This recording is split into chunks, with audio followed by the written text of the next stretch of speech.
हनुमान चालीसा की उत्पत्ति की कहानी बड़ी ही रोचक और गहरी है। ये केवल एक रचना नहीं बल्कि एक दिव्य प्रेरणा का परिणाम है। मैं आपको इसकी पूरी कहानी, जो भावनाओं और गहन अर्थों से भरी है, सुनाता हूँ। तुलसीदास, बंदी गृह और शनिदेव का प्रकोप। ये कहानी 16वीं शताब्दी की है, जब भारत में मुगल बादशाह अकबर का शासन था। उस समय के महान कवि और राम भक्त तुलसीदास, जिन्होंने रामचरितमानस की रचना की थी, आगरा में रह रहे थे। उनकी ख्याति चारों दिशाओं में फैली हुई थी। बादशाह अकबर ने उनकी प्रशंसा सुनकर उन्हें अपने दरबार में बुलाया। जब तुलसीदास दरबार पहुंचे तो अकबर ने उनसे कोई चमत्कार दिखाने के लिए कहा। तुलसीदास जी ने विनम्रता से उत्तर दिया, मैं कोई चमत्कार नहीं जानता, मैं तो बस अपने प्रभु श्री राम की भक्ति करता हूँ। लेकिन अकबर ने उनकी बात पर विश्वास नहीं किया और उन्हें कारागार में डाल दिया। बंदी गृह में तुलसीदास जी का मन बहुत व्यथित हुआ। उन्होंने सोचा कि शायद उनके जीवन में कोई ग्रह पीड़ा दे रहा है, क्योंकि बिना किसी कारण उन्हें बंदी बनाया गया था। कहा जाता है कि उस समय उनकी कुंडली में शनिदेव की दशा चल रही थी और शनि की 7.5 के कारण उन्हें ये कष्ट भोगना पड़ रहा था। हनुमान जी का आह्वान और चालीसा की रचना। बंदी गृह की चारदीवारी में रहते हुए तुलसीदास जी ने अपने इष्ट देव हनुमान जी का ध्यान किया। वे जानते थे कि हनुमान जी ही ऐसे देवता हैं जो शनि सहित सभी ग्रहों के प्रकोप से अपने भक्तों की रक्षा कर सकते हैं। हनुमान जी की शक्ति अतुलनीय है। उन्होंने हनुमान जी का आह्वान किया और 40 चौपाइयों में उनकी महिमा का गुणगान करना शुरू किया। उन्होंने हनुमान जी के बल, बुद्धि, विद्या और उनके निस्वार्थ राम भक्ति का वर्णन किया। इस रचना में उन्होंने ये भी बताया कि कैसे हनुमान जी ने सूर्य को निगल लिया था, कैसे लक्ष्मण जी के लिए संजीवनी बूटी लाए और कैसे लंका को जलाया था। हर एक चौपाई में हनुमान जी के किसी न किसी गुण का बखान किया गया था। इस तरह 40 चौपाइयों की ये रचना हनुमान चालीसा कहलाई। महावीर जब नाम सुनावे। ये चौपाई राहु और केतु के नकारात्मक प्रभावों से रक्षा करती है। नासी रोग हरे सब पीरा, जपत निरंतर हनुमत बीरा। ये ग्रहों से होने वाले रोगों और शारीरिक कष्टों को दूर करने का भाव रखती है। जैसे ही तुलसीदास जी ने हनुमान चालीसा का पाठ पूरा किया, एक अद्भुत घटना घटी। आगरा शहर में अचानक भयानक बंदरों का आतंक फैल गया। वे शाही इमारतों और घरों को नष्ट करने लगे। सैनिक उन्हें भगाने में असफल रहे। जब बादशाह अकबर को इस घटना का कारण बताया गया तो उन्हें अपनी गलती का एहसास हुआ। उन्होंने तुरंत तुलसीदास जी को कारागार से मुक्त करने का आदेश दिया। तुलसीदास जी के बाहर आते ही बंदरों का आतंक अपने आप शांत हो गया। ये कोई साधारण बंदर नहीं थे, बल्कि ये हनुमान जी की वानर सेना ही थी, जिन्होंने अपने भक्त की पुकार सुनी थी। इस घटना से ये भी साबित हुआ कि हनुमान चालीसा में कितनी शक्ति है। यह कहानी हमें सिखाती है कि सच्ची भक्ति में इतनी शक्ति होती है कि वो ग्रहों के सबसे कठिन प्रभाव को भी बदल सकती है। हनुमान चालीसा केवल एक प्रार्थना नहीं है, बल्कि एक ऐसा कवच है जो सभी प्रकार के भय, संकट और ग्रह पीड़ा से हमारी रक्षा करता है। यही है हनुमान चालीसा की रचना के पीछे का गहरा वैदिक ज्योतिषीय रहस्य। महान राजा और एक ज्योतिषी के बीच की है। ये कहानी हमें बताती है कि विधि और भाग्य का क्या संबंध होता है और कैसे एक ज्योतिषी का ज्ञान केवल भविष्य बताने तक सीमित नहीं होता, बल्कि वो जीवन को एक नई दिशा भी दे सकता है, जो हमें ये सिखाती है कि हमारा भाग्य केवल ग्रहों की चाल नहीं, बल्कि हमारे कर्मों का प्रतिबिंब भी है। अध्याय 1, राजा का अभिमान और राहु का मायाजाल। प्राचीन काल में एक राजा थे जिनका नाम विक्रांत था। वे बहुत पराक्रमी थे और उनका राज्य धन धान्य से परिपूर्ण था। उनकी जन्म कुंडली में राहु बहुत प्रबल स्थिति में था। राहु, जिसे वैदिक ज्योतिष में छाया ग्रह कहा जाता है, भ्रम, अचानक लाभ और माया का कारक होता है।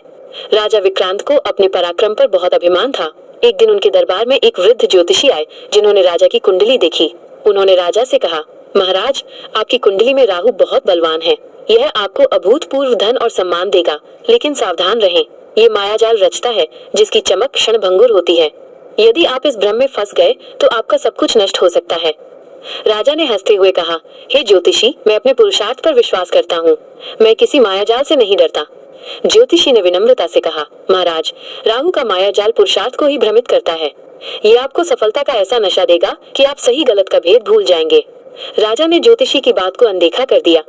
अगले ही कुछ महीनों में राजा ने एक ऐसा व्यापारिक मार्ग खोज निकाला जिससे उनके राज्य में सोने चांदी की बाढ़ आ गई। उन्हें लगा कि ये सब उनके पुरुषार्थ का फल है। उनकी सफलता की कहानियां दूर दूर तक फैल गईं। लेकिन राहु का मायाजाल अपना काम कर रहा था। राजा विक्रांत की महत्वाकांक्षाएं बढ़ती गईं।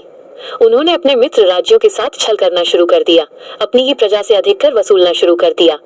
उनके भीतर अहंकार का ऐसा अंधकार छाया कि वे अपने सबसे वफादार मंत्रियों और सलाहकारों को भी अपमानित करने लगे।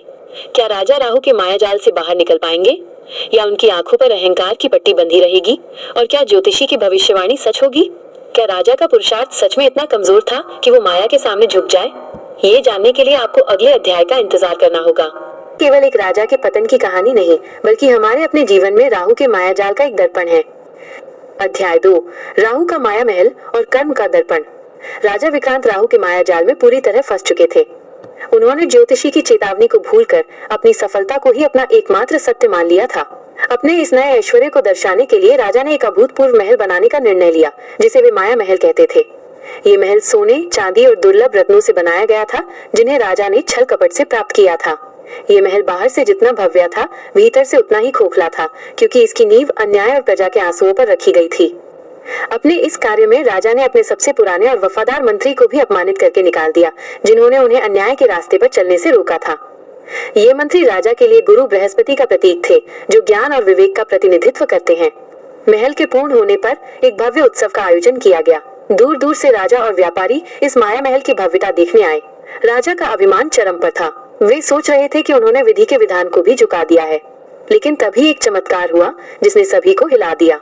उत्सव की रात जब सभी खुशी मना रहे थे, आसमान में अचानक घने बादल छा गए। एक भयंकर तूफान आया, जो राहु के अचानक और अप्रत्याशित प्रभाव जैसा ही था। हवा इतनी तेज थी कि महल की खिड़कियां चरमराने लगीं। सबके सामने महल के बाहरी हिस्से से एक एक करके बेशकीमती हीरे और मोती गिरने लगे। लोग हैरान रह गए। देखते ही देखते महल की ऊपरी छत का एक बड़ा हिस्सा ढह गया। राजा ने घबरा कर देखा कि जिस नींव को उन्होंने सबसे मजबूत समझा था, वो तो रेत पर टिकी थी। उनके अन्यायी कर्मों की परतें उतर रही थी। राजा ने एक टूटे हुए दर्पण के टुकड़े में अपना चेहरा देखा। उस टूटे हुए चेहरे में उन्हें अपना अभिमान नहीं, बल्कि एक लालची और डरा हुआ इंसान दिखाई दिया। उन्हें महसूस हुआ कि उन्होंने जो कुछ भी पाया वो केवल एक भ्रम था। क्या राजा का ये महल पूरी तरह से ढह जाएगा? और क्या राजा इस भयानक घटना से सबक सीख पाएगा? क्या उनके ग्रह अब भी उनका साथ देंगे? ये जानने के लिए हमें अगले अध्याय का इंतजार करना होगा। अध्याय 3 शनि का न्याय और विधि का अंतिम पाठ। महल के ढहने के बाद राजा विक्रम भयभीत और शर्मिंदा होकर खड़े थे। वे समझ गए थे कि उनकी सारी सफलता, उनका सारा अभिमान केवल एक भ्रम था। तूफान उसी तरह शांत हो गया जैसे अचानक